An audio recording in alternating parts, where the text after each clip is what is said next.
ہمارے معاشرے میں اگر عورت شوہر کا دل جیت بھی لے تو اس پر پہلا الزام جادو کروانے کا لگتا ہے۔ عورت کا جسم ہی وہ واحد چیز ہے جو کہ مرد کے دماغ پر مکمل حاوی رہتا ہے۔ سر پر دوپٹہ رکھنے سے ہی عورت اللہ کے سائے میں رہتی ہے۔ آج کل مرد کی ہوس اس قدر زیادہ بڑھ گئی ہے کہ اگر ایک مجبور عورت اپنے بچوں کے پیٹ کی بھوک مٹانے کے لیے کچھ مانگ لے تو پہلے وہ گھٹیا مرد اس عورت سے اپنی بھوک مٹانا چاہتا ہے۔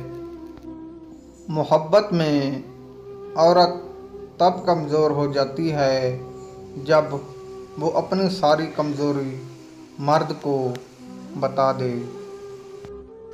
مرد عورت سے ادائیں طوائف والی اور وفا کتوں والی چاہتا ہے۔ مرد میں جب غیرت ختم ہو جائے تو اسے ہر عورت طوائف لگتی ہے۔ مرد کے لیے بے حد خوبصورت بیوی قابل فخر ہوتی ہے جبکہ عورت کے لیے بے حد خوبصورت شوہر کا جان و مال ہوتا ہے۔